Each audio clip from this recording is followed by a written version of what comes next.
നമ്മുടെ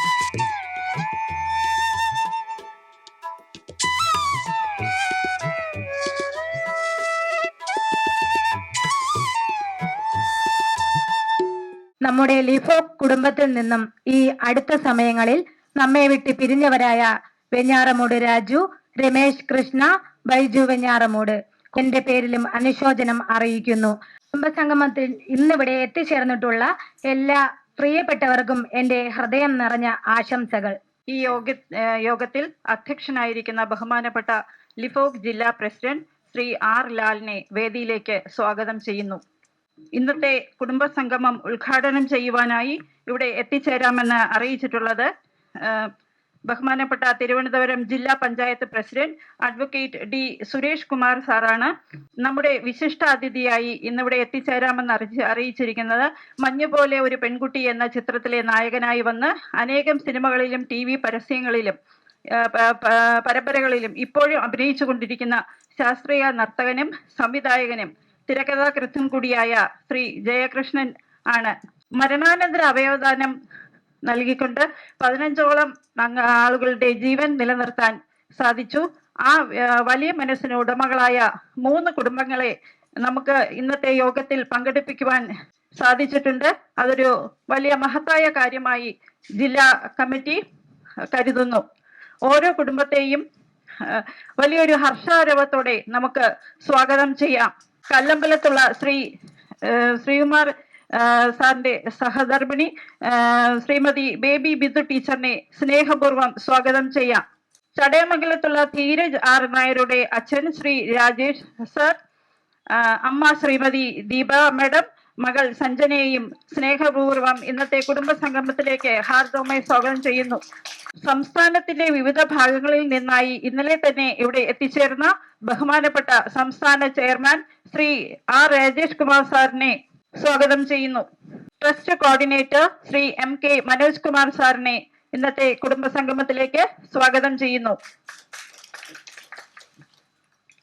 മുൻ ചെയർമാനും ഇപ്പോഴത്തെ ഉപദേശക സമിതി അംഗവുമായ ശ്രീ മാത്യു ഫിലിപ്പ് സാറിനെ സ്വാഗതം ചെയ്യുന്നു.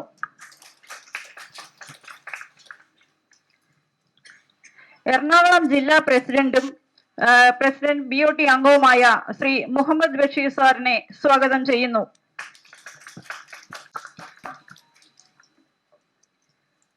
എറണാകുളം ജില്ലാ സെക്രട്ടറി ശ്രീ അബൂബക്കർ സാറിനെ സ്വാഗതം ചെയ്യുന്നു. ഈ കുടുംബസംഗമ വിജയത്തിനായി കഴിഞ്ഞ ഏതാനും ദിവസങ്ങൾ അഹോരാത്രം പ്രയത്നിച്ച നമ്മുടെ ജില്ലാ രക്ഷാധികാരി Shri Vijayakumaran Nair, Shrimati vice president Shamna Shameer, treasurer B Prasad സ്വാഗതം ചെയ്തുകൊണ്ട് ഞാൻ എൻ്റെ എളിയ വാക്കുകൾ ഉപസംഹരിക്കുന്നു. നന്ദി, നമസ്കാരം. എനിക്ക് ആമുഖമായി പറയാനുള്ളത്, നമ്മുടെ ഈ ലിവർ ട്രാൻസ്പ്ലാന്റ് ചെയ്ത ആൾക്കാരുടെ ക്ഷേമത്തിന് വേണ്ടിയിട്ടാണ് നമ്മുടെ ഈ സംഘടന പ്രവർത്തിക്കുന്നത്. നിങ്ങൾ ഓരോരുത്തരും ഓരോ സഹായങ്ങൾ ചെയ്യുവാൻ വേണ്ടിയിട്ടാണ് നമ്മൾ ഈ സംഘടന പ്രവർത്തിക്കുന്നതെന്ന് നിങ്ങൾക്ക് എല്ലാവർക്കും അറിയാം. ജില്ലാ ഭാരവാഹികളും സംസ്ഥാന ഭാരവാഹികളും ഒരുമിച്ചുള്ള ഒരു പ്രവർത്തനമാണ് നമ്മൾ നടത്തിക്കൊണ്ടിരിക്കുന്നത്. ജില്ല വേറിട്ടല്ല, സംസ്ഥാനവും വേറിട്ടല്ല. ജില്ലയും സംസ്ഥാനവും ഒരുമിച്ചുള്ള പ്രവർത്തനമാണ്. പല അംഗങ്ങൾക്ക് ഒരു സംശയം കാണും, സംസ്ഥാനം എന്താണ് ജില്ല എന്താണെന്നുള്ളത്. ഇപ്പോൾ ജില്ലാ കമ്മിറ്റിയും സംസ്ഥാന കമ്മിറ്റിയും നമ്മുടെ ഓരോ പ്രവർത്തനങ്ങൾക്കും എല്ലാ രീതിയിലും, പ്രത്യേകിച്ചും തിരുവനന്തപുരം ജില്ലയുടെ പ്രവർത്തനങ്ങളിൽ ഏറ്റവും നല്ല രീതിയിൽ നമ്മളോട് സഹകരിക്കുന്ന ഒരു സംസ്ഥാന കമ്മിറ്റിയാണ് ഇപ്പോൾ ഉള്ളത്. നമ്മുടെ ക്ഷേമത്തിന് വേണ്ടി ഒത്തിരി കാര്യങ്ങൾ നമ്മുടെ BOT, ഞാനൊരു BOT അംഗം എന്നുള്ള രീതിയിൽ അതിനകത്ത് ചർച്ചകൾ നടക്കുന്നുണ്ട്. നമ്മൾ ഓരോ കാര്യങ്ങളും അങ്ങനെ നടപ്പിലായിക്കൊണ്ട് വരുന്നതാണ്. അപ്പോൾ ഇന്ന് തന്നെ ഈ വരുന്നവർക്കെല്ലാം മെഡിസിൻ വാങ്ങിക്കൊടുക്കുന്നത് നമ്മുടെ നല്ലവരായ ചിലരുടെ സഹായ സഹകരണങ്ങൾ കൊണ്ടാണ്. നമ്മളെ സഹായിച്ചിട്ടുള്ള ഒത്തിരി പേരുണ്ട്. അവർ ഓരോരുത്തരെയും പേര് നമുക്കിവിടെ പറയാൻ പറ്റില്ലെങ്കിലും അവരെല്ലാം ഈ നിമിഷം ഓർക്കുകയാണ്. പിന്നെ നമ്മുടെ കിങ്സിൻ്റെ ഡോക്ടർ പറഞ്ഞു, കിങ്സ് ഹോസ്പിറ്റലിൽ വളരെയധികം സഹായങ്ങളാണ് നമ്മൾ ലിവർ ഫൗണ്ടേഷൻ നൽകിക്കൊണ്ടിരിക്കുന്നത്. ഈ അടുത്ത കാലത്ത് ലിവർ ഫൗണ്ടേഷനെയും കൂടെ ചേർത്തുകൊണ്ടൊരു ആഘോഷമായിട്ട് സംഘടിപ്പിച്ചു. അതേമാതിരി നമുക്ക് ഹെൽത്ത് കാർഡ് കിങ്സ് ഹോസ്പിറ്റൽ കേരളത്തിൽ ആദ്യമായി തന്നത് കിങ്സാണ്. അതിനുവേണ്ടി പരിശ്രമിച്ച നമ്മുടെ ഡോക്ടർ ഷബീർ അലി സാറിനും അതിൻ്റെ ചെയർമാൻ സഹദുള്ള സാറിനും ഉള്ള നന്ദി ഈ നിമിഷത്തിൽ ഓർക്കുകയാണ്. നമ്മുടെ ഇങ്ങനെയുള്ള സംഘടനയ്ക്ക് എന്തെങ്കിലും ചാരിറ്റി ആയിട്ട് തരാൻ ഉദ്ദേശിക്കുന്നുണ്ടെങ്കിൽ നിങ്ങൾ നമ്മളെ അറിയിച്ചു കഴിഞ്ഞാൽ ഞങ്ങൾ അവരെ വന്ന് കാണും. കണ്ടൊരു ലെറ്റർ കൊടുത്ത് അവരിൽ നിന്ന് ഒരു ഫണ്ട് വാങ്ങാനായിട്ടുള്ള ഒരു ശ്രമം നടത്താം. അതുകൊണ്ട് നിങ്ങൾ ഓരോരുത്തരും നമ്മളെ ഏതെങ്കിലും കമ്മിറ്റി അംഗങ്ങളെ അറിയിച്ചാൽ മതി. പിന്നെ ഇവിടെ ഏറ്റവും കൂടുതൽ ആദരിക്കപ്പെടാനായിട്ട് ഇവിടെ വന്നിട്ടുള്ള ഒന്ന് രണ്ട് പേരുണ്ട്. അതിൽ ചടയമംഗലത്തുള്ള ധീരജ് ആർ നായരുടെ അച്ഛൻ രാജേഷ് സാറും അമ്മ ദീപ മേഡവും മകൾ നിരഞ്ജന ഇവിടെ ഇരിപ്പുണ്ട്. എൻ്റെ പേരിൽ ഒരു കയ്യടി കൊടുക്കണമെന്ന് ഞാൻ പറയുകയാണ്. കല്ലമ്പലത്തുള്ള ശ്രീകുമാർ സാറിൻ്റെ ഭാര്യ ബേബി ബിന്ദു ടീച്ചർ ഇവിടെ ഇരിപ്പുണ്ട്, അവർക്കും ഒരു കയ്യടി. ഇനി നമ്മുടെ പട്ടത്തുള്ള തോമസ് സാമുവൽ സാറും 5 പേരുടെ ജീവൻ കൊടുത്തിട്ടുള്ള ഒരു കുടുംബമാണ്, അവർക്കും ഒരു കയ്യടി. ഈ പ്രതികൂല കാലാവസ്ഥയിലും ലിവോക്കിൻ്റെ അംഗങ്ങൾ ഇവിടെ വരികയും നമ്മളോട് സഹകരിക്കുകയും ചെയ്തതിന് ഒരിക്കൽ കൂടി നന്ദി പറഞ്ഞുകൊണ്ട് എൻ്റെ ചെറിയ വാക്കുകൾ നിർത്തുന്നു. നന്ദി, നമസ്കാരം.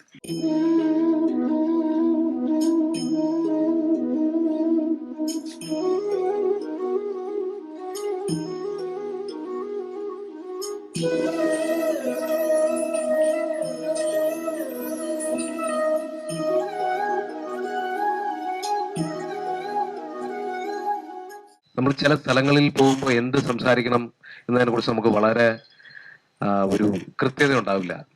അപ്പൊ ഞാൻ ഈ വരുന്ന വഴിക്കും ഞാനിവിടെ സാധാരണ ഒരു ഉദ്ഘാടനത്തിന് പോകുമ്പോഴോ അല്ലെങ്കിൽ ഒരു ഫംഗ്ഷന് പോകുന്ന സമയത്തോ ഒരു ഒരു ഒരു വ്യക്തതയില്ലായ്മ എന്റെ ജീവിതത്തിൽ അങ്ങനെ ഉണ്ടാവാറില്ല. എന്ത് സംസാരിക്കുന്നതിനെ കുറിച്ചുള്ള വ്യക്തമായിട്ടുള്ള ഒരു ധാരണ എനിക്ക് ഉണ്ടാവാറുണ്ട്. പക്ഷെ ഇവിടെ എന്ത് സംസാരിക്കുന്ന എന്നതിനെ കുറിച്ചുള്ള ഒരു ധാരണ എനിക്കിപ്പോ ഇല്ല. അപ്പൊ ഞാൻ അവിടെ ഇരുന്ന സമയത്ത് ഞാൻ ആലോചിച്ചൊരു കാര്യം എന്ന് പറയുന്നത്, എന്റെ ജീവിതത്തിനോടുള്ള ഒരു കാഴ്ചപ്പാട് എന്തായിരിക്കും, അല്ലെങ്കിൽ എങ്ങനെയാണ് ആ ഒരു ജീവിതത്തെ നമ്മൾ മുന്നോട്ടേക്ക് കാണേണ്ടത് എന്ന് പറയുന്ന എൻ്റെ ഒരു കാഴ്ചപ്പാട് നിങ്ങളുമായി ഷെയർ ചെയ്യാം. അതായിരിക്കും കുറച്ചുകൂടെ ബെറ്റർ എന്ന് എനിക്ക് തോന്നി. ജീവിതത്തിൽ പ്രശ്നങ്ങളില്ലാത്ത ആരും തന്നെ ഇല്ല, എല്ലാവർക്കും പ്രശ്നങ്ങളുണ്ടാവും. അപ്പൊ ഞാൻ ഇന്നിൽ വിശ്വസിക്കുന്ന ഒരാളാണ്, ഈ മൊമെന്റിൽ വിശ്വസിക്കുന്ന ഒരാളാണ്. നാളകൾ എന്ന് പറയുന്ന സാധനം എന്നെ സംബന്ധിച്ചിടത്തോളം ഞാൻ അധികം ചിന്തിക്കാത്ത ഒരാളാണ്.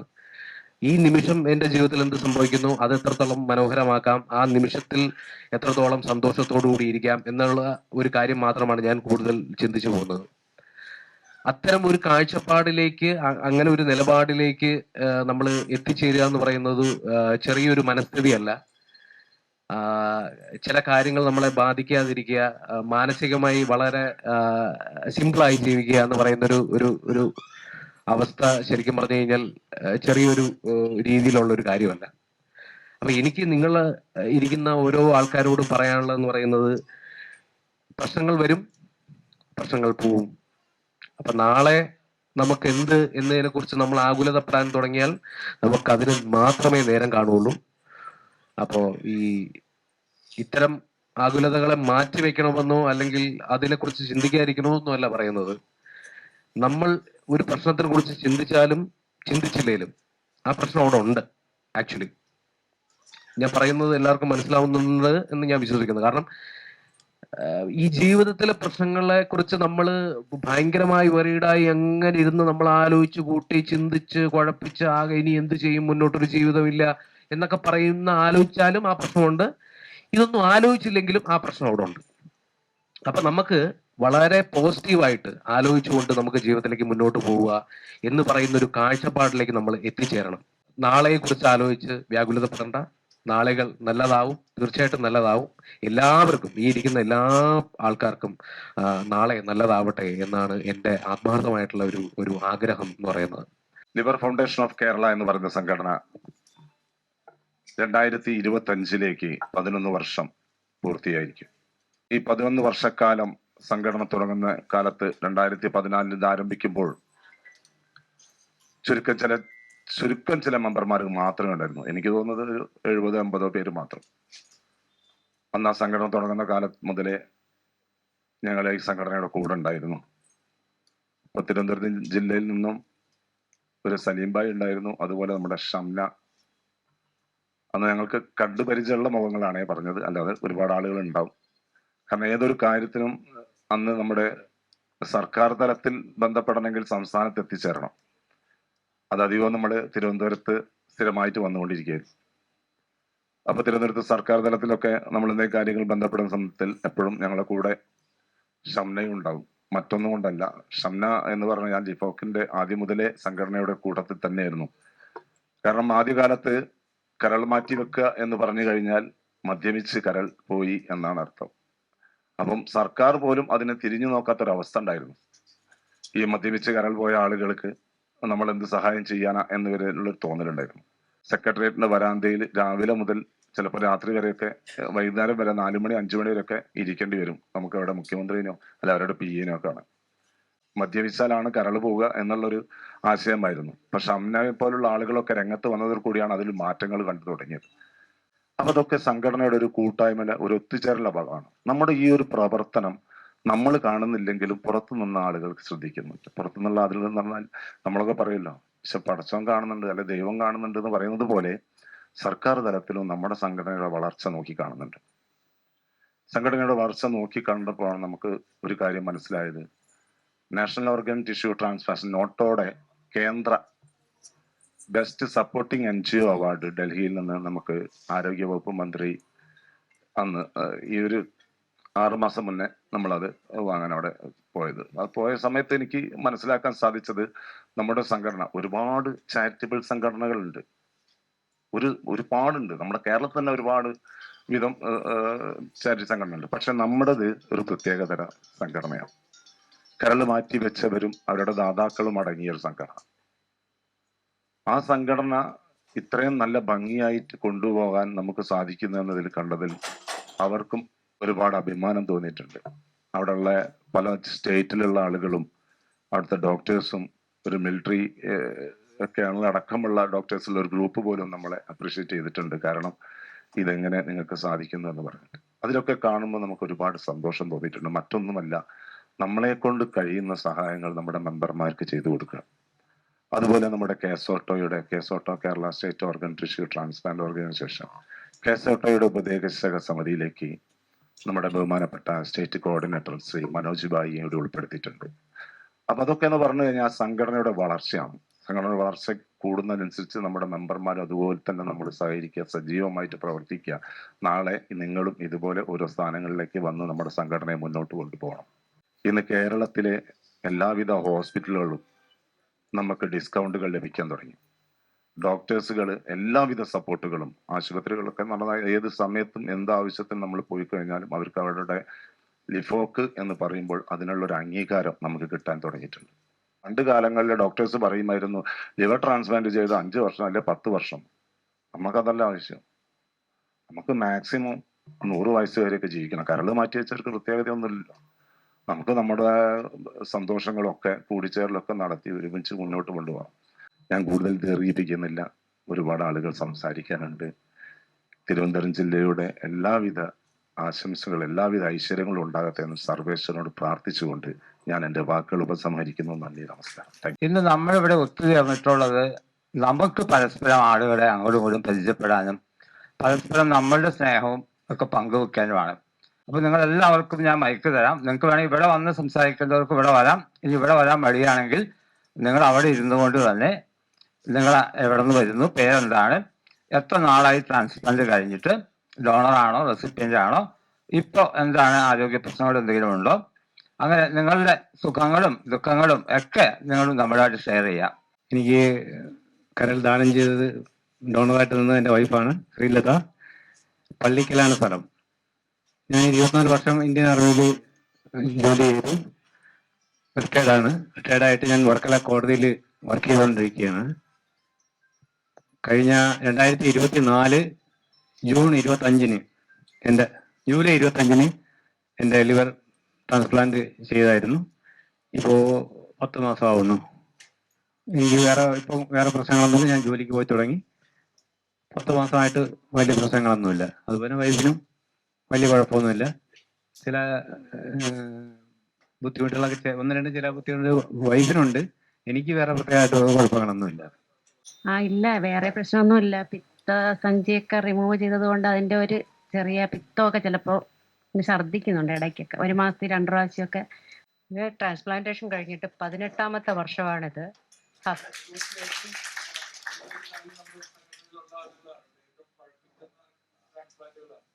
അതെ, 2007 ഡിസംബർ 7-ാം തീയതി ആയിരുന്നു എൻ്റെ സർജറി. അമൃതയിൽ സുധീന്ദ്രൻ സാറും ടീമുമാണ്. എനിക്ക് ഡോണർ എന്ന് പറയുന്ന എൻ്റെ ഹസ്ബൻഡാണ്. അദ്ദേഹം ഗൾഫിലായിരുന്നു ആ സമയത്ത്. പക്ഷെ ഇതിനു വേണ്ടിയിട്ട് വന്ന് എനിക്ക് എൻ്റെ ജീവൻ തരുമായിരുന്നു. അതിന് ഒരുപാട് നന്ദിയൊന്നും പറഞ്ഞാൽ അത് പറ്റത്തില്ല. കാരണം ജീവൻ നൽകുക എന്ന് പറഞ്ഞാൽ അത് ഒരു വ്യക്തിയുടെ ഏറ്റവും നല്ല മനസ്സാണ് അത്. പിന്നെ ആരോഗ്യ പ്രശ്നങ്ങൾ 2 പ്രാവശ്യം റിജക്റ്റ് ചെയ്തു. ഇപ്പോഴും റിജക്റ്റ് ചെയ്ത് അതിൻ്റെ ട്രീറ്റ്മെൻറ്റിലാണ് ഇപ്പം നടക്കുന്നത്. പിന്നെ ഈ അത് കുറച്ച് മെൻ്റൽ പ്രശ്നങ്ങൾ, മാനസികമായിട്ടുള്ള പ്രയാസങ്ങൾ ഉണ്ടായിട്ടുണ്ട്. പിന്നെ ഇതിൻ്റെ ഒരു സിംറ്റം എന്ന് പറഞ്ഞാൽ ഈ ചൊറിച്ചിൽ, നല്ല രീതിയിൽ ചൊറിച്ചിലുണ്ട്. അതാണ് ഇതിൻ്റെ എനിക്കൊരു സിംറ്റമായിട്ട് കണ്ടത് ചൊറിച്ചിലാണ്. നമ്മൾ ഈ ദേഹത്തൊക്കെ പുഴുവാട്ടത്തില്ലേ, അതുപോലെയുള്ള ചൊറിച്ചിലാണ് വരുന്നത്. ചൊറിഞ്ഞങ്ങ് തിണർത്ത് വരും. അപ്പോൾ ആ ഒരു ഇത് കണ്ടിട്ടാണ് ഞാൻ പോയത്. എന്തുകൊണ്ടാണെന്ന് എനിക്ക് അറിയില്ലായിരുന്നു. അപ്പോൾ അവിടെ ചെന്നപ്പോഴാണ് സാറിൻ്റെ ഒന്ന് ഒത്തിരി വഴക്ക് കേട്ടു. ഇത് റിജക്റ്റ്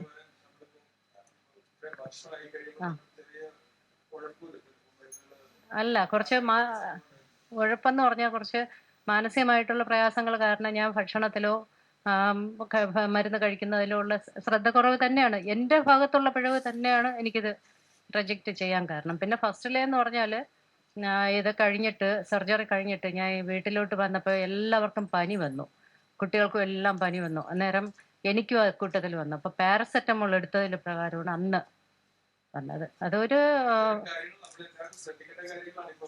അതുകൊണ്ടാണ് ഞാനിത് പറയുന്നത്.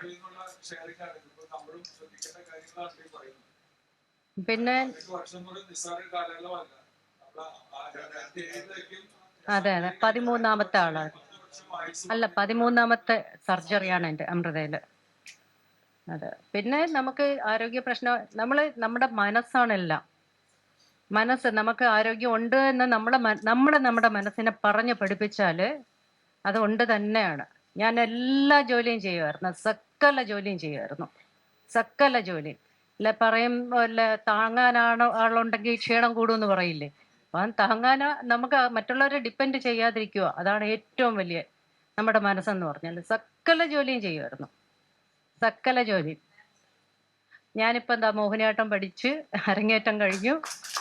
അങ്ങനെ ഒരുപാട് ഇപ്പോഴും പഠിക്കുന്നുണ്ട്. അല്ലാതെ സത്യം പറഞ്ഞാൽ ഞാൻ വീട്ടിൽ കൃഷിയെല്ലാം ചെയ്യുമായിരുന്നു, എല്ലാം ഞാൻ തന്നെ ചെയ്യുമായിരുന്നു. കൃഷി, വീട്ടിലാവശ്യത്തിനുള്ള എണ്ണ എടുക്കാനുള്ള തേങ്ങ എടുക്കുക, അങ്ങനെയുള്ള ഹാർഡ് വർക്ക് എല്ലാം ചെയ്യുമായിരുന്നു. ഇപ്പോഴും ചെയ്യാനുള്ള മനസ്സുണ്ട്. പക്ഷെ ഇപ്പം ഞാൻ ഇത് ബിസിനസ് സംബന്ധമായിട്ട് അവിടെ അങ്ങ് ഇരുന്നത് കൊണ്ട് അപ്പം നമുക്ക് ആയാസമുണ്ട്. അതിൻ്റെ ആ കണ്ടിന്യൂഷൻ ഉണ്ടായിരുന്നു എങ്കിൽ ഇപ്പോഴും എനിക്കെല്ലാം ചെയ്യാനുള്ള മാനസികമായിട്ടും ശാരീരികമായിട്ടും ഞാനിപ്പോഴും വില്ലിങ്ങാണ്. അതാണ് എല്ലാവർക്കും വേണ്ടത്. നമ്മളെ മനസ്സിനെ നമ്മൾ ബലമായിട്ട് പിടിച്ചു നിർത്തുക. അതിനുശേഷം ഡ്രൈവിങ് പഠിച്ചു, വണ്ടി എടുക്കുന്നുണ്ട്, ഇപ്പം എവിടെ വേണമെങ്കിലും ഡ്രൈവ് ചെയ്ത് പോകുന്നുണ്ട്. ഇതൊക്കെ എന്ന് പറഞ്ഞാൽ നമ്മളെ മനസ്സിൻ്റെ ഒരു ഇതാണ്. എല്ലാവരും നമ്മൾ പേടിച്ചിരുന്നാൽ ഒരു കാര്യവും നടക്കത്തില്ല, ഒരു കാര്യവും നടക്കത്തില്ല. നമ്മൾ രോഗിയായിട്ട് പോവേ ഉള്ളൂ. അതുകൊണ്ട് നമ്മളെ മനസ്സിനെ നമ്മൾ പൂർണ്ണ ആരോഗ്യത്തിലോട്ട് കൊണ്ടുവരണമെങ്കിൽ, ശരീരത്തിനെ കൊണ്ടുവരണമെങ്കിൽ മനസ്സിന് ആദ്യം ആരോഗ്യം കൊടുക്കുക. Thank you. ഞാൻ 20 വർഷം ആർമിയിൽ സർവീസ് ചെയ്തു.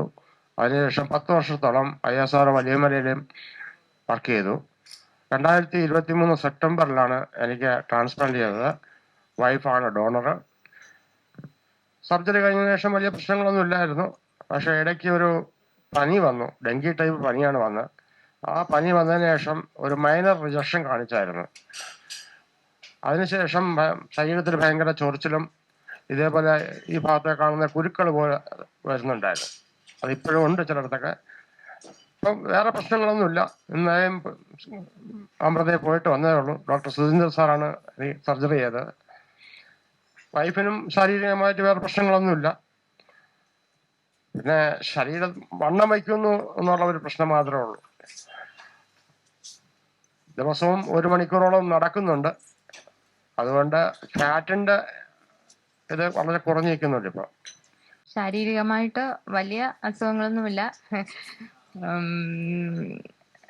വയറിന് ചെറിയ എവിടെയെങ്കിലും പോയിരിക്കുമ്പോൾ, വയറ് വയ്ക്കുന്നതുകൊണ്ടായിരിക്കും, ഓഫീസിലൊക്കെ പോയി സീറ്റിലിരിക്കുമ്പോൾ ചെറിയ ബുദ്ധിമുട്ടുണ്ട്.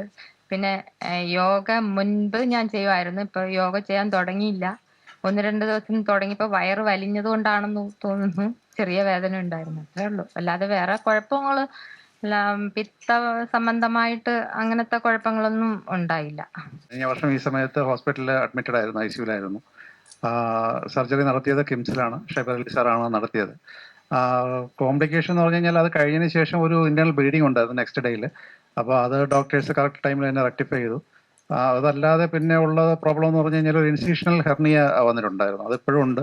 അപ്പോൾ കഴിഞ്ഞ മാസം നമ്മൾ കിംസിൽ സാറിനെ മീറ്റ് ചെയ്തപ്പോൾ എല്ലാവർക്കും അറിയാം, നമ്മൾ അവിടെ ലിവർ ഡൊണേഴ്സിൻ്റെ മീറ്റിങ്ങിൽ സാറ് പറഞ്ഞതെന്ന് വെച്ച് കഴിഞ്ഞാൽ നമ്മൾ അത് പ്രശ്നം ഉണ്ടാക്കുന്നില്ല എന്നുണ്ടെങ്കിൽ അത് കണ്ടിന്യൂ ചെയ്ത് പോകാം. നമുക്കൊരു വേദന ഇല്ലാത്തൊരു സിറ്റുവേഷൻ ആണെങ്കിൽ അത് ഹെർണി അതേപോലെ തന്നെ ഇരിക്കട്ടെ. നമുക്ക് ബുദ്ധിമുട്ടുണ്ടാവുന്നു അല്ലെങ്കിൽ വേദന ഉണ്ടാവുന്നുണ്ടെങ്കിൽ അത് സർജറി ചെയ്യണം എന്നാണ് സാർ പറഞ്ഞത്. അപ്പോൾ ഇപ്പോൾ തൽക്കാലം വേറെ ഇഷ്യൂസ് ഒന്നുമില്ല, അതുകൊണ്ട് ഇപ്പോൾ സർജറിയെ കുറിച്ച് ഇപ്പോൾ തൽക്കാലം ഇപ്പോൾ ആലോചിക്കുന്നില്ല. അപ്പോൾ ഡോണർ എൻ്റെ ഒരു ഫാമിലി ഫ്രണ്ടാണ് തന്നത്. പിന്നെ എൻ്റെ ഫാമിലിയുടെ ഫുൾ സപ്പോർട്ട് ഉള്ളതുകൊണ്ട് ഇപ്പോൾ നല്ല രീതിയിൽ മുന്നോട്ട് പോകുന്നു. എനിക്കിത് പ്ലാന്റേഷൻ ചെയ്തിട്ട് ഇപ്പോൾ 7 മാസമായിട്ടുണ്ട്. എനിക്ക് പ്രത്യേകിച്ച് ഇതിനെക്കുറിച്ചൊന്നും പറയാൻ അറിയില്ല. എനിക്ക് വേറെ ബുദ്ധിമുട്ടുകൾ ഇതുവരെ ഉണ്ടായിട്ടില്ല, അതുകൊണ്ട് ഇതിനെക്കുറിച്ച് കൂടുതലൊന്നും അറിയില്ല. സർജറി കഴിഞ്ഞതിന് ശേഷം എനിക്ക് പ്രത്യേകിച്ച് ജലദോഷം 2 പ്രാവശ്യം വന്നിട്ടുണ്ട്. അന്നേരം അഡീഷണൽ മരുന്ന് ഒരു ടാബ്ലറ്റ് അങ്ങോട്ട് കഴിച്ചിട്ടുള്ള അല്ലാതെ വേറെ ബുദ്ധിമുട്ടുകളൊന്നുമില്ല. ഞാൻ 1 മാസം കഴിഞ്ഞ് പുറത്തിറങ്ങി. അപ്പോൾ തന്നെ ഞാൻ ഡ്രൈവ് ചെയ്യാനും യാത്ര പോകാറുണ്ടായിരുന്നു. എനിക്കും പ്രശ്നമൊന്നുമില്ല. പിന്നെ എന്നാലും കാലിനൊരു വേദന. അപ്പം വെയിൻ എന്തോ കംപ്രസ് ആയതെന്നാണ് ഡോക്ടർ പറയണത്. അതിന് കുറച്ചോളം മരുന്ന് കഴിച്ചു, 2-3 മാസം കഴിച്ചു. എന്നാലും കൂടുതൽ നിന്ന് ജോലി ചെയ്യുകയൊക്കെ ചെയ്യുമ്പം ആ പെയിൻ ഉണ്ട് എനിക്ക്. വലത് കാലിനാണ് പ്രശ്നം വരുന്നത്. എന്നാലും കുഴപ്പമൊന്നുമില്ല, വേറെ പ്രശ്നങ്ങളൊന്നുമില്ല. മകൾക്ക് 2 വയസ്സായപ്പോൾ ജനറ്റിക് പ്രോബ്ലം ഉണ്ട് എന്ന് അറിയുകയും പിന്നെ അതേ തുടർന്ന് SIT ഹോസ്പിറ്റലിൽ ജനറ്റിക് പ്രോബ്ലം ഉണ്ടെന്ന് കാണുകയും പിന്നെ അത് അമൃതയിൽ പോയപ്പോഴേക്കും 2 കിഡ്നിയിൽ സ്റ്റോൺ ഉണ്ട്. അപ്പോൾ അത് റിമൂവ് ചെയ്യാൻ അമൃതയും ചെയ്യുകയും പിന്നെ സർജറിക്ക് വേണ്ടി മാസ്റ്ററിൽ പോയി 2000 ഡിസംബർ 8-ാം തീയതി സർജറി ചെയ്തു. ഇപ്പോൾ 1 വർഷം കഴിഞ്ഞു. 1 വർഷവും ബാക്കി 5 മാസവും കഴിഞ്ഞു. പിന്നെ ഈ സ്റ്റോൺ ഇപ്പോഴും റിമൂവ് ചെയ്തെങ്കിലും കുറച്ച് സ്റ്റോൺ 2 കിഡ്നിയിലും ഉണ്ട്. അതിന്റെ കുറച്ച് ബുദ്ധിമുട്ടുകളും കിഡ്നിയുടെ ക്രിയാറ്റിന് ചെറിയ ബോർഡർ ലൈനിലാണ്, അതിന്റെ കുറച്ച് ബുദ്ധിമുട്ടുകളൊക്കെ ഉണ്ട്. പിന്നെ ഡോണർ കുഞ്ഞിന്റെ വൈഫിന്റെ അമ്മയായിരുന്നു, അവർക്കും ചെറിയ കിഡ്നിയുടെ ചെറിയ ബുദ്ധിമുട്ടൊക്കെ ഉണ്ട്. വേറെ പ്രശ്നങ്ങളൊന്നുമില്ല. പിന്നെ സർജറി കഴിഞ്ഞ സമയത്ത് അവള് കുഞ്ഞായതിൽ നമുക്ക് കുറച്ച് ബുദ്ധിമുട്ടുണ്ടായിരുന്നു. സർജറി കഴിഞ്ഞ അടുത്ത ദിവസം തൊട്ട് തന്നെ ICUവിൽ ഞാനും വൈഫും മാറി മാറി നിൽക്കേണ്ടി വന്നു. അപ്പോൾ അവര് 29 ദിവസം വരെ ICUലായിരുന്നു. അപ്പൊ ആ സമയത്തെല്ലാം ഞങ്ങൾ ഫുൾ ICUലായിരുന്നു. ആ സമയത്തൊക്കെ വളരെ ബുദ്ധിമുട്ടായിരുന്നു. ഫാദറാണ് മരണപ്പെട്ടത്. നേരത്തെ ഞങ്ങൾ തമ്മിൽ ഒരു സംസാരം ഇതിനെ പറ്റി ഇല്ലായിരുന്നു. ഇങ്ങനെ ഒരു ഡിസ്കഷൻ ഇല്ലാത്ത സാഹചര്യത്തിൽ എന്താണ് ഒരു ഫാമിലി ഫേസ് ചെയ്യുന്നതെന്നുള്ളത് ഞങ്ങൾ നേരിട്ട് അറിഞ്ഞത് ഈ ഒരു സംഭവം നടക്കുമ്പോഴാണ്. ശരിക്കും എൻ്റെ ഫാദർ മരിക്കുന്ന ഡേറ്റ് 28 ജാൻ ദിസ് ഇയർ, ഈ വർഷം തന്നെ ആയിരുന്നു. രാവിലെ സ്വന്തമായി എണീച്ച് ഫ്രഷായി ബ്രേക്ക്ഫാസ്റ്റ് കഴിച്ചു. അപ്പോൾ എനിക്ക് എവിടെയോ എന്തോ ഒരു കൈയുടെ മൂവ്മെൻറ്റ് കോർഡിനേഷനിൽ എന്തോ ഒരു പ്രശ്നം തോന്നി. ഞാൻ പറഞ്ഞു നമുക്ക് എന്തായാലും കിംസിൽ പോയി ഒരു ചെക്കപ്പിന് പോകാമെന്ന് പറഞ്ഞു. സ്വന്തമായിട്ട് ഒരുങ്ങി എൻ്റെ കൂടെ കാറെ കയറിയിരുന്നു. അവിടെ വെച്ച് അവർ പറഞ്ഞു ഉറക്കത്തിൽ തന്നെ ഒരു സ്ട്രോക്ക് വന്നതാണ്, സേവ് ചെയ്യാനുള്ള ആ പീരിയഡ് കഴിഞ്ഞു, 4 hours കഴിഞ്ഞ് കാണാനാണ് ചാൻസ്. പക്ഷെ അപ്പോഴും എനിക്ക് മനസ്സിലാകുന്നില്ല ഇവരിനി ഒന്നും ചെയ്യത്തില്ല എന്നുള്ളത്. എൻ്റെ വിചാരം ആശുപത്രി എത്തിച്ചല്ലോ, ഇനിയിപ്പോൾ ഇവർ നോക്കിക്കോളും. ഞാൻ 8:30 ഹോസ്പിറ്റലിൽ എത്തിച്ചു. 10 o'clock 10:30 ആയപ്പോൾ അവർ എന്നോട് പറഞ്ഞു. 11:30 ആയപ്പോൾ ഞാൻ ICUവിൽ കയറി കണ്ടു. എന്നെ നോക്കി നന്നായി ചിരിച്ചു. ഞാൻ ചോദിച്ചു എന്തു പറ്റി? ഉറക്കം വരുന്നു എന്ന് പറഞ്ഞു. ഞാൻ അന്ന് ഉറങ്ങിക്കോ, പിന്നെ ഞാൻ പിന്നെ വന്ന് കണ്ടോളാം എന്ന് പറഞ്ഞു. പക്ഷെ ആ നേഴ്സ് അവിടെ നിന്ന് നേഴ്സ് പറഞ്ഞു ഒന്നുകൂടെ അച്ഛനോട് സംസാരിച്ചോളൂ. എനിക്ക് മനസ്സിലായില്ല. ഞാൻ പറഞ്ഞു വേണ്ട, ഉറക്കം വരുന്നു, ഉറങ്ങിക്കോട്ടെ എന്ന് പറഞ്ഞ് ഞാൻ പുതപ്പിച്ച് കിടത്തി. ഉറങ്ങിക്കോ എന്ന് പറഞ്ഞിട്ട് ഞാൻ ഇറങ്ങിപ്പോയി. ഞാൻ അറിയുന്നില്ല ഇനി ഈ ആൾ ഉണരത്തില്ല എന്ന്. ഇവരെന്നോട് പറഞ്ഞുമില്ല. 4:30 ആയപ്പോൾ അവരെന്നെ വിളിച്ചു പറഞ്ഞു ഒരു കൺസെന്റ് ഫോം സൈൻ ചെയ്യണോ. ഞാൻ പറഞ്ഞു ഓക്കെ, കൺസെന്റ് അല്ലേ, സൈൻ ചെയ്ത് തരാം. അപ്പോഴും ഇവരെന്നോട് ക്ലിയർ ആയിട്ട് സിറ്റുവേഷൻ പറയുന്നില്ല. ഇവരെന്നോട് പറയുന്നത് ട്യൂബ് ഇടാനാണ്. സോ ബുദ്ധി കൂടുതലുകൊണ്ടാണോ ബുദ്ധി കുറവുകൊണ്ടാണോ എന്ന് എനിക്ക് മനസ്സിലായില്ല. എന്ത് ട്യൂബാണെന്ന് എനിക്ക് മനസ്സിലാവുന്നില്ല. എൻ്റെ വിചാരം എന്തോ പ്രൊസീജിയറിന്റെ ഭാഗമാണ്, ട്യൂബ് ഇടാണ്. ഇവർ വെന്റിലേറ്ററിലേക്ക് ഷിഫ്റ്റ് ചെയ്യാണെന്ന് പിന്നീട് സംസാരത്തിലാണ് എനിക്ക് മനസ്സിലാവുന്നത്. സോ എന്തുകൊണ്ട് ഇവിടെ അവയദാനം നടക്കുന്നില്ല എന്നുള്ളതിന്റെ ഒരു റീസൺ വരുന്ന ബൈസ്റ്റാൻഡറിനുള്ള കൺഫ്യൂഷനാണ്. ഇത് പ്രോസസ്സിങ്ങിന് ഒരു ടൈം കൊടുക്കുന്നില്ല, അല്ലെ അവർക്കത് മനസ്സിലാവുന്നില്ല. കാരണം 8:30 നടന്നു വന്ന പേഷ്യന്റ് മരിച്ചു എന്ന് പറയുന്നത് പ്രോസസ് ചെയ്യാൻ ബൈസ്റ്റാൻഡറിന് വളരെ ബുദ്ധിമുട്ടാണ്. ഇനിയും വീട്ടിലിരിക്കുന്നവരെ ഇത് വിളിച്ചു പറയണം.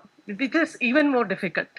കാരണം നടന്നു കൊണ്ടുപോയ ഹസ്ബൻഡ് അല്ലെങ്കിൽ വീട്ടിലെ ഒരു അംഗം പോയി, ഇനി ഇല്ല. സംഭവം ശരിയാണ്, 76 years ആണ്. ഇപ്പൊ ഉണ്ടായിരുന്നെങ്കിൽ മാർച്ചിൽ 77 ആവും.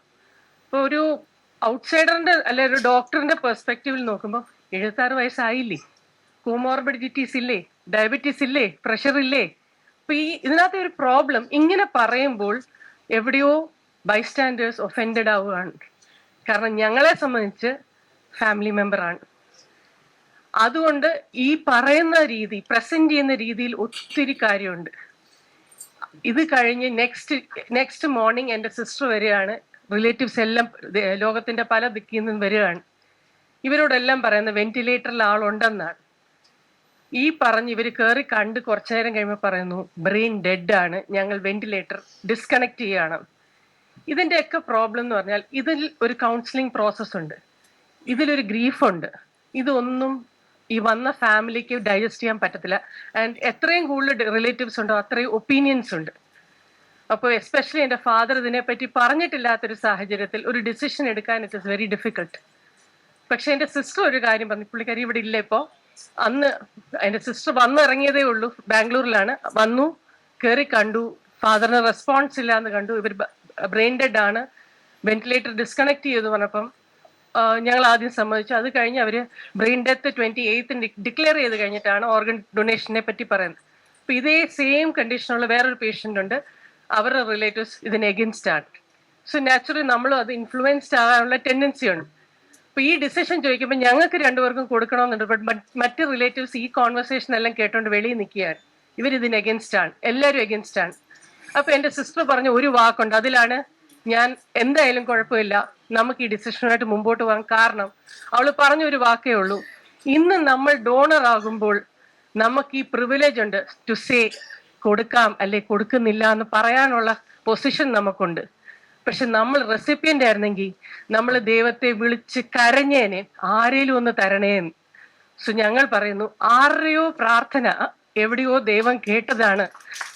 ഇന്ന് ഞങ്ങൾ ആ ഡിസിഷൻ എടുത്തതിൽ ഞങ്ങൾ വളരെ ഹാപ്പിയാണ്. കാരണം അന്ന് അതങ്ങനെ എടുത്തില്ലായിരുന്നെങ്കിൽ ഇത് ആർക്കൊക്കെയോ നഷ്ടമായി പോയതിന് ഞങ്ങൾക്കൊരു നേട്ടവുമില്ല.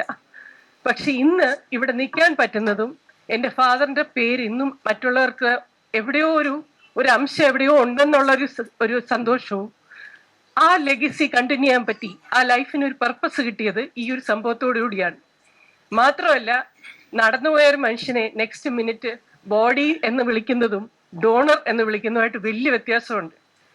അത് കഴിഞ്ഞ് I have to really appreciate കിംസുകാരെ, ഞാൻ റിയലി അപ്രീഷിയേറ്റ് ചെയ്യുന്നു.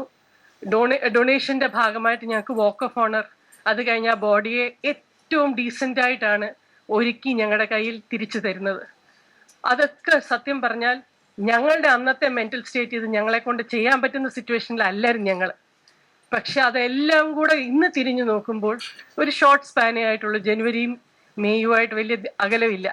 പക്ഷെ അതിലെല്ലാം ഞങ്ങൾ പറയുന്നു ആരുടെയൊക്കെയോ പ്രാർത്ഥന ദൈവം കേട്ടു.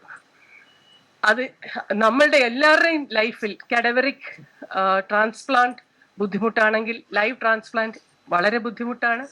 ഇതെല്ലാം ഒരു ഡിസിഷന്റെ ബേസിസിലാണ് പോകുന്നത്. ആ ഡിസിഷൻ എടുക്കാൻ പലരുടെയും സപ്പോർട്ടും കമ്പാഷനും അണ്ടർസ്റ്റാൻഡിങ് ഉണ്ടെങ്കിലേ പറ്റുള്ളൂ. സോ ഈ സൊസൈറ്റിയിൽ അവയർനെസ്സിന്റെ വളരെയധികം പ്രശ്നമുണ്ട്. എസ്പെഷ്യലി പഠിച്ചവരുടെ ഇടയിൽ പോലും, ഈ ഓർഗൻ ഡൊണേഷന് സൈനപ്പ് ചെയ്തിട്ടുള്ളവർക്ക് പോലും എന്താണ് ഓർഗൻ ഡൊണേഷൻ, ഏത് സ്റ്റേജിലാണ് ഇത് ചെയ്യുന്നത്, എന്തൊക്കെയാണ് ഇതിന്റെ ബുദ്ധിമുട്ടുകൾ, ആക്ച്വൽ അവയർനെസ് ഇല്ല. പലരും ചോദിക്കുന്നത് സ്ട്രോക്കായി എത്രയോ പേഷ്യൻസ് വെന്റിലേറ്ററിൽ കിടക്കുന്നു, ഇവർ മാത്രം എന്തിനിത് ഡിസ്കണ്ടിന്യൂ ചെയ്യണമെന്ന് പറയുന്നു. ബ്രെയിൻ ഡെത്ത് എന്ന് ഇവരെന്തിന് പറയുന്നു, എന്തുകൊണ്ട് കുറച്ച് നാളുകൂടി ഇട്ടുകൂടാ? ഇതിനൊന്നും ബൈസ്റ്റാൻഡേഴ്സിന് ഉത്തരവില്ല. ഇത് നമ്മളെ കൂടുതൽ കൺഫ്യൂസ് ചെയ്യത്തേ ഉള്ളൂ. പക്ഷെ ചില കാര്യങ്ങളിൽ നമ്മൾ ഒരു സെക്കൻഡ് ഒപ്പീനിയൻ ഒരു ഡോക്ടറിന്റെ എടുത്തിട്ട് അന്നേരം ഒരു ഡിസിഷൻ എടുക്കാൻ പറ്റിയാൽ അതാണ് ഏറ്റവും നല്ലത്. സോ അവയർനെസ് വരട്ടെ, ഇനിയും ഇങ്ങനത്തെ ഫങ്ഷൻസ് കൂടുതൽ പബ്ലിക്കിലേക്ക് റീച്ച് ചെയ്യാൻ സഹായിക്കട്ടെ. ഞങ്ങളുടെ കുഞ്ഞിനായിരുന്നു ട്രാൻസ്പ്ലാന്റ് ചെയ്തത്. ഒരു 6 മാസം മുന്നേ ആസ്റ്റർ മെഡിസിറ്റിയിൽ വെച്ചായിരുന്നു ട്രാൻസ്പ്ലാന്റ്. ബിലിയറി അട്രീഷ്യ എന്നുള്ള കണ്ടീഷനായിരുന്നു. അമൃതയില് ആദ്യം കസായി എന്ന് പറഞ്ഞ ഒരു സർജറി കഴിഞ്ഞു. അത് കഴിഞ്ഞ് അത് സക്സസ് ആയില്ല. അങ്ങനെ പിന്നെ നമ്മൾ ഇവിടെ SIT ഹോസ്പിറ്റലിൽ വന്നു, പ്രശാന്ത് ഡോക്ടറിനെ കാണിച്ചു. അപ്പോൾ ഡോക്ടർ പറഞ്ഞൊരു 3 മാസത്തിനകത്ത് തന്നെ എത്രയും പെട്ടെന്ന് ട്രാൻസ്പ്ലാന്റ് ചെയ്യണമെന്ന് പറഞ്ഞു.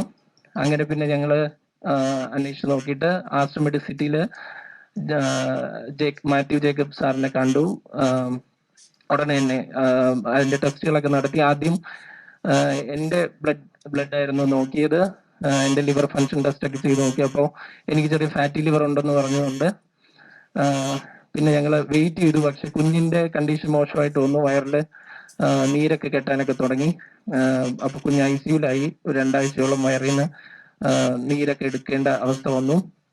അങ്ങനെ പിന്നെ ഇമ്മീഡിയറ്റ് ആയിട്ട് ചെയ്യണമെന്ന് പറഞ്ഞുകൊണ്ട് പിന്നെ വൈഫിന്റെ ബ്ലഡ് ഗ്രൂപ്പ് വേറെയാണ്, പക്ഷെ 1 വയസ്സിനകത്ത് ആയതുകൊണ്ട് വേറെ പ്രശ്നമില്ല എന്ന് പറഞ്ഞു.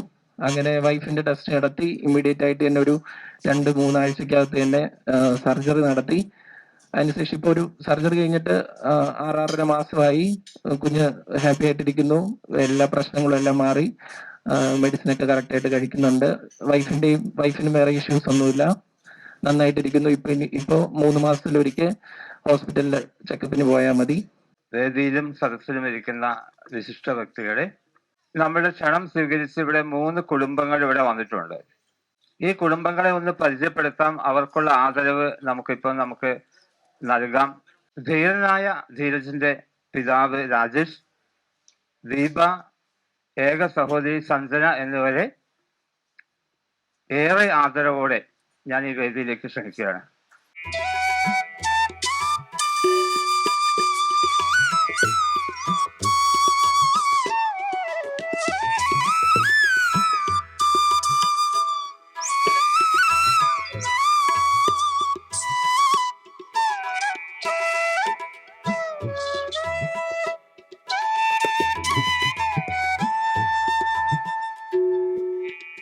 ആക്സിഡന്റ് ആണെന്ന് അറിഞ്ഞു. ഇത്രയൊന്നും പ്രതീക്ഷിച്ചില്ല. അങ്ങനെ കിംസിൽ അഡ്മിറ്റ് ആക്കി. വളരെ വേദനയോടെ ഞങ്ങൾക്കത് അംഗീകരിക്കേണ്ടി വന്നു. അവനിനി ഞങ്ങളുടെ ജീവിതത്തിലേക്ക് തിരിച്ചു വരില്ല എന്നുള്ള സത്യം. ഡോക്ടേഴ്സ് ഓർഗൻ ഡൊണേഷനെ കുറിച്ച് സംസാരിച്ചു. ഏതൊരമ്മയെ പോലെ ആദ്യം എനിക്കത് അക്സെപ്റ്റ് ചെയ്യാൻ പറ്റിയില്ല. കാര്യം ഏതൊരമ്മയ്ക്കും ആദ്യം അത് ബുദ്ധിമുട്ടാണ് പറയുമ്പോൾ. പക്ഷെ അവിടെ എനിക്ക് താങ്ങും തണലുമായിട്ട് നിന്നത് എൻ്റെ ഹസ്ബൻഡാണ്. പുള്ളിക്കാരനാണ് എന്നെ പറഞ്ഞു മനസ്സിലാക്കിയത് ഒരു ഓർഗൻ ഡൊണേഷന്റെ ഒരു മഹത്വത്തെക്കുറിച്ച്. ഇന്ന് അവനിലൂടെ 6 പേര് ഈ ഭൂമിയിൽ സന്തോഷമായിട്ട് കഴിയുന്നു. അവരുടെ കുടുംബങ്ങൾ സന്തോഷത്തിലാണ്. അത് ഇന്ന് ഞങ്ങളെ സംബന്ധിച്ചിടത്തോളം വളരെ ആശ്വാസകരമായ ഒരു കാര്യമാണ്. ഇന്ന് ഇവിടെ ഈ വേദിയിൽ നിൽക്കാൻ കഴിഞ്ഞതും മോന്റെ പേരിലാണ്. അവന് വേണ്ടി ഈ ഉപഹാരം ഏറ്റുവാങ്ങാൻ കഴിഞ്ഞതിൽ ഞങ്ങൾക്ക് അതിയായ സന്തോഷമുണ്ട്. ഇത് തന്ന ലിവർ ഫൗണ്ടേഷൻ ഓഫ് കേരളയെ, അതിന്റെ ഭാരവാഹികളോട് എല്ലാവരോടും ഞങ്ങളുടെ നന്ദി. ഏറെ ബഹുമാനത്തോടെ ഞാൻ ക്ഷണിക്കുന്നു. കല്ലമ്പലത്തു നിന്നും, നമ്മുടെ ജില്ലയിൽ തന്നെയുള്ള കല്ലമ്പലത്തു നിന്നും വന്നിട്ടുള്ള ബേബി ടീച്ചറാണ്. ബേബി ടീച്ചറുടെ ഹസ്ബൻഡ് ശ്രീകുമാർ, അദ്ദേഹത്തിന് മരണപ്പെടുമ്പോൾ 54 വയസ്സ് പ്രായം. രാഷ്ട്രീയ പ്രവർത്തനവും കർഷക സംഘം നേതാവൊക്കെ ആയിരുന്നു. നാട്ടിൽ അറിയപ്പെടുന്ന ഒരാള്. അദ്ദേഹം ഒരുപക്ഷെ രാഷ്ട്രീയത്തിലൊക്കെ പ്രവർത്തിക്കുന്നതുകൊണ്ടാവാം, പൊതുജന സേവനം മുഖമുദ്രയാക്കിയിട്ടുള്ള ആളായതുകൊണ്ടാവാം, അദ്ദേഹം നേരത്തെ തീരുമാനിച്ചിരുന്നു, എന്തെങ്കിലും കാരണവശാൽ എനിക്ക് ഈ ലോകത്തിൽ നിന്നും പോകേണ്ടി വരികയാണെങ്കിൽ എൻ്റെ അവയവങ്ങൾ അത് വെറുതെ കൊണ്ടുപോയി കുഴിച്ചിടുകയോ കത്തിക്കുകയോ ചെയ്യരുത്, പകരം അത് ആർക്കെങ്കിലും ഉപകാരപ്പെടണം എന്ന് നേരത്തെ തീരുമാനിച്ച ആളാണ്. അതുകൊണ്ട് തന്നെ അദ്ദേഹത്തിന് അങ്ങനെ ഒരു സംഭവം നടക്കുമ്പോൾ പിന്നെ വേറെ ഒന്നും ടീച്ചർക്ക് ആലോചിക്കേണ്ടി വന്നില്ല. ടീച്ചർ തന്നെ മുൻകൈയെടുത്ത് ഡോക്ടേഴ്സിനോട് പറയുകയായിരുന്നു, എൻ്റെ ഹസ്ബൻഡിൻ്റെ അവയവങ്ങൾ ആർക്കെങ്കിലും ഒക്കെ പ്രയോജനപ്പെടുമെങ്കിൽ അത് കൊടുക്കണം എന്നതൊരു സുധീരമായ ഒരു തീരുമാനം ടീച്ചർ എടുത്തു. അതുകൊണ്ട് ഇന്ന് 5 പേര് ഈ ഭൂമിയിൽ ജീവിച്ചിരിക്കുന്നു. ടീച്ചറെ ഏറെ ആദരവോടെ ഞാൻ ഈ വേദിയിലേക്ക് ക്ഷണിക്കുന്നു.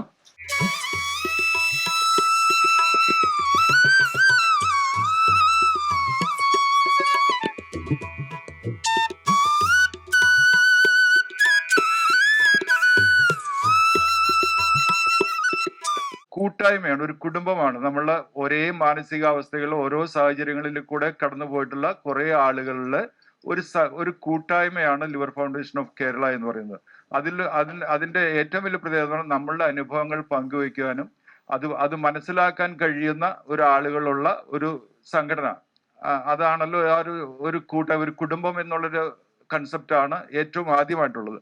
പിന്നെ അതോടൊപ്പം തന്നെ ഒരു സംഘടന എന്ന നിലയിൽ മറ്റു പല നേട്ടങ്ങളും നമ്മൾ ഒരുമിച്ച് നിൽക്കുമ്പോൾ, ഒരു കൂട്ടായ്മയായിട്ട് നിൽക്കുമ്പോൾ നമുക്ക് നേടിയെടുക്കാനും സംഘടിപ്പിക്കാനും ഒക്കെ കഴിഞ്ഞിട്ടുണ്ട്. ആത്മതാളം എന്ന ലിഫോക്കിന്റെ പ്രോഗ്രാമിനെ കുറിച്ച് നിങ്ങളോട് സംസാരിക്കുക എന്നതാണ് എന്നിൽ നിക്ഷിപ്തമായിട്ടുള്ള ചുമതല. ആത്മതാളം, ആ പേര് സൂചിപ്പിക്കുന്നത് പോലെ ആത്മാവ് മരിക്കുന്നില്ല, അത് മരണാനന്തരവും അത് ചലിച്ചുകൊണ്ടേയിരിക്കും. ഇതാണ് അതിൻ്റെ ഒരു വലിയ മീനിങ്. 6 വർഷം മുമ്പ് ലിവർ ട്രാൻസ്പ്ലാന്റ് ചെയ്യണമെന്ന് എന്നോട് എൻ്റെ ഡോക്ടേഴ്സ് പറയുമ്പോഴും അന്നും ഞാനും ആലോചിച്ചു എവിടെ നിന്ന് ആര് തരാൻ. അപ്പൊ ആദ്യ സമയത്തൊക്കെ നമ്മളുടെ ഒത്തിരി ബന്ധുക്കളും ഭാര്യ അല്ലെങ്കിൽ സഹോദരങ്ങൾ എല്ലാവരും അതെന്താ നമുക്ക് തരാമല്ലോ എന്നൊക്കെ പറയും. പക്ഷെ അവസാനം സമയമാകുമ്പോഴത്തേക്കും ഓരോ തടസ്സങ്ങൾ വരും. ആത്മതാളം എന്ന് പറയുന്നത് ലിവർ ഫൗണ്ടേഷന്റെ ഒരു അവയർനെസ് പ്രോഗ്രാമാണ്. ഇവിടെ പല ആളുകൾക്കും ഈ അവയവദാനം എന്ന് പറഞ്ഞാൽ എല്ലാവരും കൈ വെക്കുക, റെഡിയാണ്, എല്ലാവരും അവയവദാനത്തെ എല്ലാവരും സപ്പോർട്ട് ചെയ്യും. പക്ഷെ എന്താണ് അവയവദാനം, ഏതൊക്കെ വിധത്തിലാണ് അവയവദാനം നടക്കുന്നത്, ഒരു ജീവിച്ചിരിക്കുന്ന ഒരാൾക്ക് എന്തൊക്കെ അവയവങ്ങൾ കൊടുക്കാൻ സാധിക്കും? ഇപ്പൊ നമ്മളിവിടെ ലൈവ് ഡോണേഴ്സ് നിരവധി ആളുകൾ ഇവിടെ ഇരിപ്പുണ്ട്. ജീവിച്ചിരിക്കുന്ന ഒരാൾക്ക് കൊടുക്കാൻ പറ്റുന്ന അവയവങ്ങൾക്ക് ഒരു ലിമിറ്റുണ്ട്. എല്ലാ അവയവങ്ങളും കൊടുക്കാൻ പറ്റില്ല. ഹൃദയം കൊടുക്കാൻ പറ്റുമോ? പക്ഷെ ജീവിച്ചിരിക്കുന്ന ആളുകൾക്ക് കൊടുക്കുന്ന ഏതൊക്കെയാണ്? മരണപ്പെടുന്ന ആളുകൾക്ക് സ്വാഭാവിക മരണം സംഭവിച്ചാൽ പോലും അവയവദാനം പോസിബിൾ ആണ്. അപ്പൊ അതേതൊക്കെ അവയവങ്ങളാണ്? ഒരു അപകടം മരണം സംഭവിച്ചാൽ 11 അവയവങ്ങൾ വരെ നമുക്ക് വേറൊരാൾക്ക് കൊടുക്കാൻ പറ്റും. ഇപ്പൊ നമ്മൾ പറയും കേരളം ഭയങ്കര പ്രബുദ്ധത എന്ന് പറഞ്ഞ സംസ്ഥാനമാണ്. പക്ഷെ നമ്മളുടെ കണക്കുകൾ സൂചിപ്പിക്കുന്ന അങ്ങനെയൊന്നും അല്ല. തമിഴ്നാട്, കർണാടകയിലും ആന്ധ്രയിലും ഒക്കെ ഇവിടെ നടക്കുന്നതിനേക്കാളൊക്കെ എത്രയോ കൂടുതൽ മരണാനന്തര അവയവദാനം നടക്കുന്നുണ്ട്, ഇല്ലേ? തമിഴ്നാടൊക്കെ 400ഉം 500ഉമാണ് ഒരു വർഷം. ആ സ്ഥാനത്താണ് ഇപ്പൊ സാറ് പറഞ്ഞ പോലെ നമ്മളിവിടെ 40ഉം 20ഉം നിൽക്കുന്നത്. അപ്പൊ ഇവിടെ ഈ സാക്ഷരത എന്ന് പറയുന്ന ഈ കാര്യത്തിൽ കുറവാണ് നമ്മൾ. അവിടെയാണ് ലിവർ ഫൗണ്ടേഷൻ ഒരു ചലഞ്ച് ഏറ്റെടുക്കുന്നത്. ഇപ്പൊ നമ്മളെ സംബന്ധിച്ചോളം ഇപ്പൊ നമ്മള് ഒരു 2ാം ജന്മം കിട്ടിയ ആൾക്കാരാണ്. നമ്മൾ ഒരു സമയത്ത് മരണപ്പെടും എന്ന് വിചാരിച്ച് നമ്മുടെയൊക്കെ ചീട്ട് കീറിയതാ. പിന്നെ എന്തൊക്കെയോ ആളുടെയൊക്കെ ഭാഗ്യം കൊണ്ട് അല്ലെങ്കിൽ കുറെ അധികം ആളുകൾ നമ്മളെ സഹായിക്കാൻ തയ്യാറായി വന്നതുകൊണ്ട് നമ്മൾക്കൊക്കെ ഇപ്പൊ ജീവനുണ്ട്. അപ്പൊ ഈ 2ാം ജന്മം കിട്ടിയ നമ്മളെ സംബന്ധിച്ചോളം നമുക്ക് ചെയ്യാൻ, നമുക്ക് ഈ സൊസൈറ്റിയോട്, നമുക്ക് ഈ സമൂഹത്തോട്, ഇന്ന് നാളെ ഈ അവയവം കാത്ത് ഇവിടെ ഇരിക്കുന്ന നിരവധി ആളുകൾക്ക് വേണ്ടി നമുക്ക് ചെയ്യാൻ പറ്റുന്ന ഒരു കാര്യം എന്താ? ഈ അവയവ ദാനത്തെ കുറിച്ചുള്ള ബോധവൽക്കരണം ഉണ്ടാക്കുക എന്നുള്ള. അപ്പൊ അത് നമ്മൾ ഈ പബ്ലിക്കിനോട് വിളിച്ച് പറയണം. അത് നമ്മൾ പറഞ്ഞാൽ അത് കേൾക്കും. ഒരു ഡോക്ടർ വന്നിരുന്ന് പറഞ്ഞാൽ അത് കേൾക്കില്ല, അവരെ വിശ്വസിക്കത്തില്ല. പക്ഷെ ഒരു അവയവം സ്വീകരിച്ച, അത് അവയവം കൊടുത്ത ഒരു ഡോണറോ അത് അവയവം സ്വീകരിച്ച നമ്മളോ ഈ പബ്ലിക്കിന്റെ മുന്നിൽ വന്ന് പറഞ്ഞാൽ അത് കേൾക്കാൻ ഒരു പരിധി വരെ ആളുകൾ തയ്യാറാകും.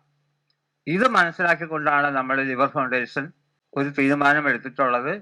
ആത്മതാളം എന്ന പേരിൽ നമ്മളൊരു ബോധവൽക്കരണ ക്യാമ്പയിൻ, അത് നമ്മൾ ഉദ്ദേശിക്കുന്നത് സംസ്ഥാനത്തെ എല്ലാ കോളേജുകളിലും നമ്മൾ സെമിനാറുകൾ അവതരിപ്പിക്കുക. അപ്പൊ അതിന്റെ ഭാഗമായി നമ്മളൊരു കേരള യാത്ര സംഘടിപ്പിക്കാൻ പ്ലാൻ ചെയ്യുന്നുണ്ട്. നമ്മൾ 1 വർഷമായി അതിന്റെ കാര്യങ്ങൾ ചർച്ചയിലാണ്. എന്തായാലും ഈ വർഷം 2025 തന്നെ അങ്ങനെ ഒരു പരിപാടി ചെയ്യാൻ നമ്മൾ ഉദ്ദേശിക്കുന്നു. നമ്മൾ ഉദ്ദേശിക്കുന്ന കാസർഗോഡ് നിന്നും ആരംഭിച്ച് തിരുവനന്തപുരത്തേക്ക് ഇവിടേക്കൊരു യാത്ര.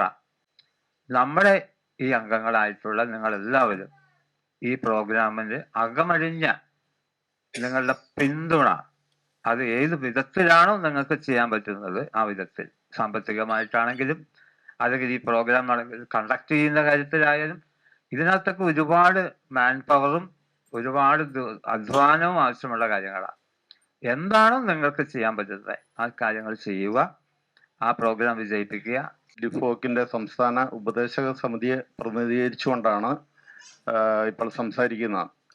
നമ്മുടെ ലിഫോക്കിന്റെ വളർച്ചയിൽ, അതായത് സംഘടനയുടെ പ്രവർത്തനങ്ങൾ വളരെ വിപുലമായിക്കൊണ്ടിരിക്കുന്ന ഇരുന്ന അവസരത്തിൽ 2024 രൂപം കൊണ്ട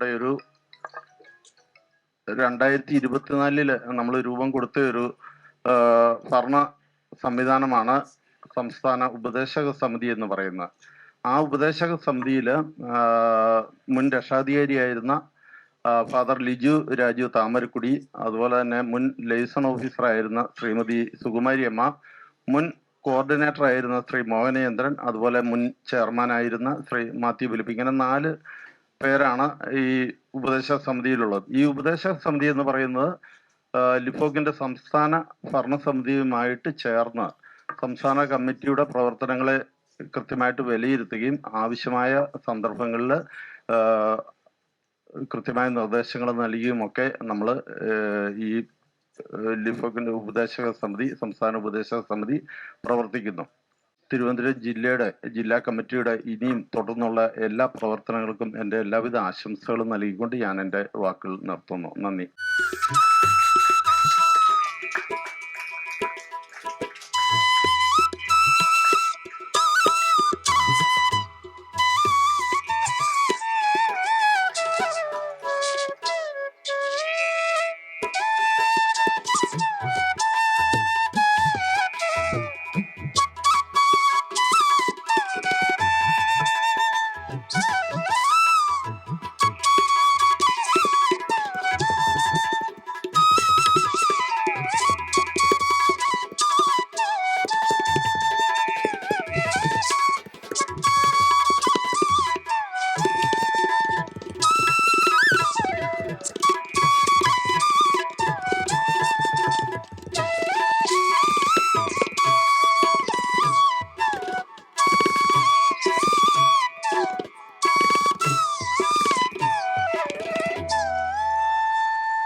ലോകത്തിലെ ഏറ്റവും മഹത്തായ ദാനം നൽകിയ, യാതൊരു ലാഭേച്ഛയുമില്ലാതെ മറ്റു പല ജീവനുകളും നിലനിർത്താൻ വേണ്ടി തൻ്റെ ഏറ്റവും പ്രിയപ്പെട്ടവരുടെ അവയവങ്ങൾ ദാനം ചെയ്യാൻ ഉറച്ച തീരുമാനമെടുത്ത 3 കുടുംബങ്ങൾ എൻ്റെ മുന്നിലുണ്ട്. മറ്റ് പ്രിയപ്പെട്ട തിരുവനന്തപുരം ജില്ലയുടെ കുടുംബാംഗങ്ങളെ, സംഘടന ഉണ്ടെങ്കിൽ മാത്രമേ നമുക്ക് മുന്നോട്ട് പോകാനും നമ്മുടെ ആവശ്യങ്ങൾ ഉന്നയിക്കുവാനും, നമുക്ക് എന്തെങ്കിലും ഒരു ബോർഡുണ്ടെങ്കിൽ നമുക്ക് എഴുതാൻ പറ്റും. അപ്പം അത് മനസ്സിലാക്കി വേണം നമ്മൾ പ്രവർത്തിക്കാൻ. നല്ല രീതിയിൽ സംഘടിപ്പിച്ച ഇതിൻ്റെ പ്രസിഡന്റിനെയും മറ്റു ഭാരവാഹികളെയും അഭിനന്ദനം അറിയിച്ചുകൊണ്ട് എൻ്റെ ആശംസകൾ അറിയിക്കുന്നു. നന്ദി, നമസ്കാരം. ഈ സമ്മേളനം വളരെ ഭംഗിയായി നടത്താൻ നമ്മളെ സ്റ്റേറ്റ് സെക്രട്ടറി സൂചിപ്പിച്ചതുപോലെ തന്നെ 7 പേര് അഹോരാത്രം പണിയെടുത്തു. നല്ല സക്സസ്സായി വിജയിച്ചു. സംസ്ഥാന ഭാരവാഹികൾ ഇവിടെ എത്തിച്ചേർന്നു. നമുക്ക് വേണ്ട ഉപദേശങ്ങളും നമ്മളെ ഒപ്പം തന്നെ ഉണ്ടായിരുന്നു. അതിനും എല്ലാവർക്കും നന്ദി. ഈ കമ്മിറ്റി ഞങ്ങളെ സഹകരിച്ച എല്ലാവർക്കും ഒരിക്കൽ കൂടെ നന്ദി പറയുന്നു. തിരുവനന്തപുരം ജില്ലയെ സംബന്ധിച്ചോളം ഇവരെ പ്രവർത്തനങ്ങൾ കാണുമ്പോൾ ഞങ്ങൾക്ക് എല്ലാവർക്കും അസൂയാവഹമായ പ്രവർത്തനങ്ങളാണ് ഇവിടെ കാഴ്ചവെക്കുന്നത്. തിരുവനന്തപുരം ജില്ലയ്ക്ക് എൻ്റെ പേരിലും ഇതുപോലെ എത്ര നല്ലൊരു പരിപാടി സംഘടിപ്പിക്കാനും ഇവിടെ പലവിധ കാലാവസ്ഥ ബുദ്ധിമുട്ടുണ്ടായിട്ടും ഇവിടെ എത്തിച്ചേർന്ന എല്ലാവർക്കും എൻ്റെ പേരിലും എറണാകുളം ജില്ലാ കമ്മിറ്റിയുടെ പേരിലുള്ള 1000 ആശംസകളും അഭിനന്ദനങ്ങളും അറിയിക്കാൻ ഈ അവസരം ഞാൻ ഉപയോഗിക്കുന്നു. അംഗങ്ങളുടെ സഹകരണവും ശക്തിയാണ് ഒരു സംഘടനയുടെ പിൻബലം എന്ന് പറയുന്നത്. അത് നിങ്ങൾ ഞങ്ങൾക്ക് വളരെ ആത്മാർത്ഥമായി തന്നുകൊണ്ടിരിക്കുകയാണ്. അതിൽ ഞങ്ങൾക്ക് അതിയായ സന്തോഷമുണ്ട്. പിന്നെ ഒരു കാര്യമെന്ന് വെച്ചാൽ ഞങ്ങൾക്ക് ഇത്രയും കരുത്തോടെ അല്ലെങ്കിൽ ഞങ്ങൾക്ക് ഒരു ഒരുമയോടുകൂടി മുന്നോട്ട് പോകാൻ കഴിയും. ഞങ്ങളിൽ പ്രസിഡന്റോ സെക്രട്ടറിയോ രക്ഷാധികാരിയോ അങ്ങനെ ഒരു സ്ഥാനമാനങ്ങളുടെ അടിസ്ഥാനത്തിലല്ല ഞങ്ങളിവിടെ പ്രവർത്തിക്കുന്നത്. ഇപ്പോഴും ഞങ്ങളൊരു ഒത്തൊരുമ, ഒരു കുടുംബം പോലെ, സുഹൃത്തുക്കളെ പോലെ വലിപ്പച്ചെറുപ്പമില്ലാതെയാണ് ഞങ്ങളിവിടെ പ്രവർത്തിക്കുന്നത്. ലിഫോക്ക് തിരുവനന്തപുരം ജില്ലാ കമ്മിറ്റിയുടെ അമരക്കാരനായി ശ്രീ ലാൽ കാട്ടാക്കട ചുമതലയേറ്റതിനു ശേഷം വളരെ ഏറെ മുന്നിലേക്ക് ഓരോ പ്രവർത്തനങ്ങൾ കൊണ്ട് മുന്നോട്ട് പോകാൻ കഴിഞ്ഞിട്ടുണ്ടെന്ന് നിങ്ങളുടെ ചില പ്രവർത്തനങ്ങൾ വിലയിരുത്തിയതെന്ന് മനസ്സിലാക്കിയിട്ടുണ്ട്. എറണാകുളം ജില്ലാ സെക്രട്ടറിയുടെ ചുമതല വഹിക്കുന്ന എൻ്റെ പേരിലും എറണാകുളം ജില്ലാ കമ്മിറ്റിയുടെ പേരിലും എല്ലാവിധ ആശംസകളും അഭിനന്ദനങ്ങളും നിങ്ങളെ അറിയിക്കുന്നു. ഈ തിരുവനന്തപുരം ജില്ലയുടെ പ്രവർത്തനം കാണുമ്പോൾ ബഷീർ സാർ പറഞ്ഞതുപോലെ അസൂയ തോന്നാറുണ്ട്. സംസ്ഥാന കമ്മിറ്റി വിഭാവനം ചെയ്യുന്ന ഏത് പ്രോഗ്രാം ആയാലും വളരെ കൃത്യതയോടെ ചെയ്തു തീർക്കുന്ന ഒരു ജില്ലയായിട്ടാണ് എനിക്ക് എപ്പോഴും തിരുവനന്തപുരത്തെ പറ്റി തോന്നിയിട്ടുള്ളത്. എല്ലാ കാര്യത്തിലും തിരുവനന്തപുരം ജില്ല ബാക്കി ജില്ലകൾക്ക് ഒരു മാതൃകയായിട്ടാണ് ഞാൻ കണ്ടിട്ടുള്ളത്.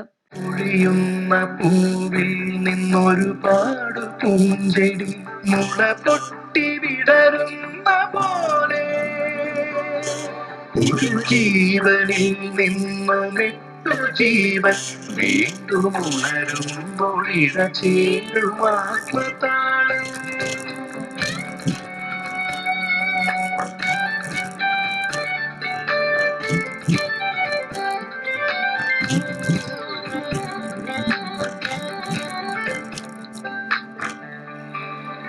വരനു വേണ്ടി നാം വിരിഞ്ഞ കൈത്തലം പകരുമ്പോളറിയുന്നിതാർദ്രതാളം. മതിയാകും അവയവം അപരനിൽ ജീവന്റെ തിരയായി മാറുന്നതാത്മതാളം.